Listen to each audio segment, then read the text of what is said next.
जाति के आधार पर आरक्षण था, उसको खत्म कर रहे हैं। हजारों तरीके ढूंढ लिए हैं, हजारों तरीके ढूंढ लिए हैं आरक्षण में कैसे कटौती की जाए, कैसे उसको बाईपास करके लैटरल एंट्री करके किसी को घुसा दिया जाए, जाति के बजाय किसी दूसरे आधार पर लोगों को आरक्षण दे दिया जाए। हर तरह के अतिक्रमण हो रहे हैं। हम तो जानते हैं कि जाति प्रथा जो है सबसे ज्यादा उसका इस्तेमाल उत्पीड़न के लिए, हिंसा के लिए, लोगों को बाहर करने के लिए, उनकी उपेक्षा के लिए ये हुआ है।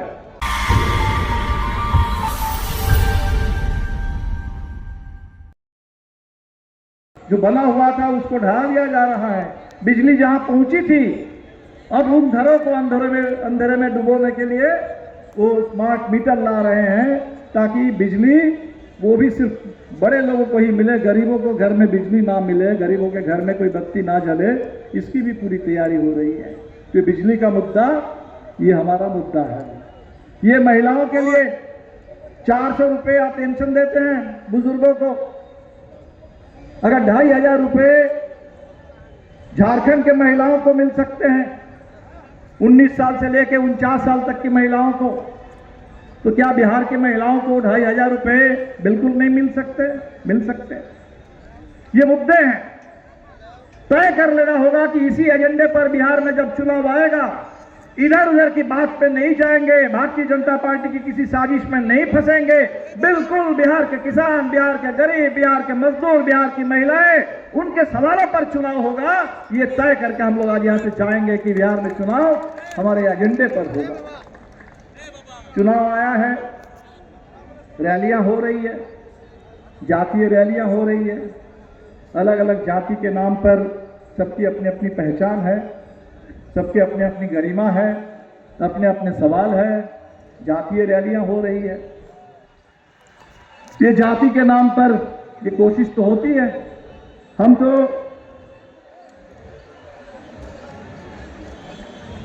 अमित बाबा साहब अंबेडकर को जानते हैं, संविधान को जानते हैं। हम तो जानते हैं कि जाति प्रथा जो है सबसे ज्यादा उसका इस्तेमाल उत्पीड़न के लिए, हिंसा के लिए, लोगों को बाहर करने के लिए, उनकी उपेक्षा के लिए ये हुआ है।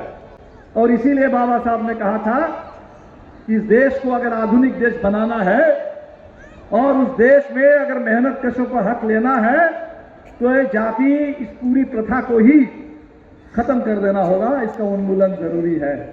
तो हम लोग बाबा साहब के उस पूरे सपनों के साथ हैं कि जाति प्रथा का उन्मूलन हो, लेकिन जाति प्रथा के उन्मूलन में समय लगेगा, लंबी लड़ाई है।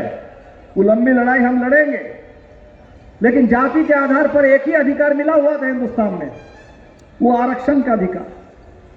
वो आरक्षण का अधिकार आज खतरे में है, क्योंकि पूरा का पूरा संविधान ही खतरे में है। सरकारी नौकरी खत्म हो रही है, सरकारी शिक्षा उसको चौपट कर दे रहे हैं। तो सरकारी शिक्षा नहीं होगी, सरकारी नौकरी नहीं होगी, तो आरक्षण का कहां मिलेगा हक? और उस आरक्षण के हक को लेकर के कुछ लोग बांटने की कोशिश कर रहे हैं।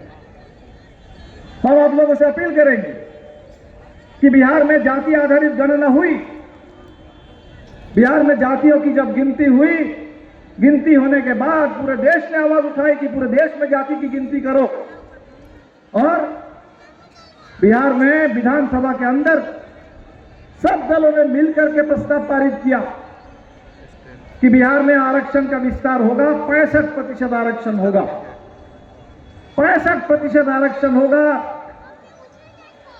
जदयू वालों ने भी कहा, भाजपा वालों ने भी कहा, अरे आप दोनों अगर इसके लिए तैयार हैं, विधानसभा में प्रस्ताव पारित हुआ, दिल्ली में आपकी सरकार है, संसद में भी प्रस्ताव पारित कर दीजिए और संविधान के 9वीं अनुसूची में वो डाल दीजिए।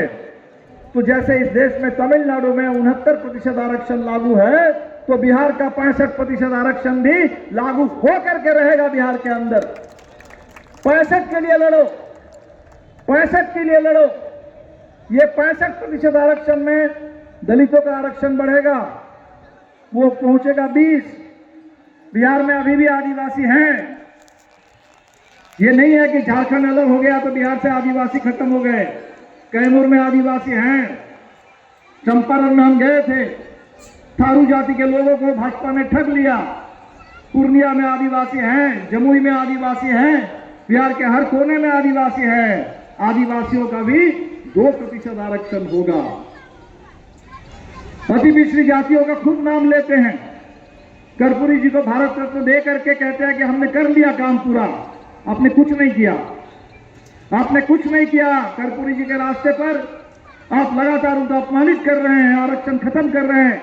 ये जो तय हुआ 65% आरक्षण में, उस 65% के आरक्षण में बाकी अगर 20 दलित को, 2 आदिवासियों को, 22 और 43% आरक्षण, जिसमें 25% अति पिछड़ी जातियों को और 18% अन्य पिछड़ी जातियों को, ये जो आरक्षण का फॉर्मूला तय हुआ है, लड़िए इस बात के लिए, इस बात के लिए लड़िए। अलग अलग लड़ने से कुछ नहीं होने वाला है।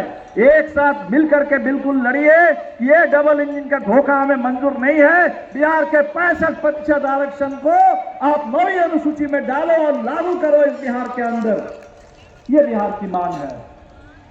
कहते हैं कि बिहार को विशेष राज्य बनाएंगे। नीतीश जी कहते थे, 20 साल तो बीत गए, लगातार तो पहले ही कहते थे कि विशेष राज्य का दर्जा मिलेगा।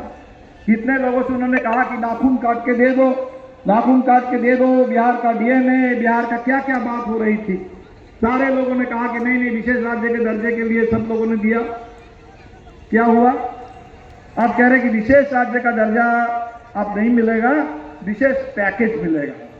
चलो विशेष पैकेज मिलेगा, तो विशेष पैकेज के नाम पर क्या विशेष मिला? विशेष धोखा मिला। विशेष राज्य नहीं, विशेष पैकेज नहीं, विशेष आपको बिहार के लिए विशेष धोखा, डबल इंजन का डबल धोखा। अरे भाई, बिहार को 65% अगर आरक्षण आप नहीं देंगे, बिहार के गरीबों को जो 2-2 लाख आपने कहा है, महागरीब को, महागरीब 6,000 से कम आमदनी, उनको 2 लाख रुपए देने की आपने घोषणा की थी। 1 साल बीत गया, एक परिवार को भी 2 लाख रुपए नहीं मिले बिहार में। तो कौन सा विशेष पैकेज आ रहा है? पूरे बिहार में इस समय हमारे साथी बता रहा है कि एक भी कॉलेज नहीं खुला है पिछले 20 साल में। स्कूलों को बंद कर रहे हैं, तो सरकारी शिक्षा का विस्तार नहीं है। तो कौन सा विशेष पैकेज हो गया? अस्पताल, अभी हमारे यहाँ सारे लोग आए हैं, आशा, आंगनबाड़ी से लेकर के ग्रामीण चिकित्सक, सब लोग जिनके बल पर बिहार में स्वास्थ्य व्यवस्था चल रही है। आपने कुछ भी उनके लिए नहीं किया। तो अगर बिहार के स्वास्थ्य के लिए, चिकित्सा के लिए, बिहार में शिक्षा के लिए नहीं किया जाएगा, पक्का मकान नहीं सबकी गारंटी होगी, तो कौन सा विशेष पैकेज है? हवाई अड्डा बन जाने से, 1-2 और हवाई अड्डे बन जाएंगे, कुछ सड़कें बन जाएगी, तो बिहार के लिए विशेष पैकेज हो जाएगा? ये विशेष पैकेज के नाम पर ये विशेष धोखा है। हमें तो चाहिए कि बिहार में ये जो सारे सवाल आज आप लोगों ने उठाए हैं, इन सवालों पर काम हो, यही बिहार के लिए विशेष पैकेज होगा।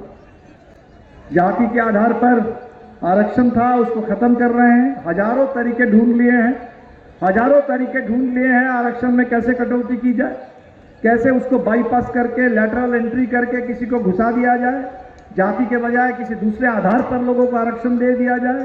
हर तरह के तिक्रम हो रहे हैं, लेकिन हमें रोजगार जो है वो तो जाति के आधार पर नहीं है। रोजगार जो मिलता है वो रोजगार सुरक्षित नहीं है। उस रोजगार में हमारे पास कोई सम्मान नहीं, कोई पहचान नहीं, कोई जीने लायक वेतन नहीं। मांग तो इसलिए उठ रही है कि सरकार ने खुद तय किया कि मिनिमम वेज है, कभी कहते हैं कि 26,000 रुपये होने चाहिए। तो मिनिमम वेज आप ही तय करते हो।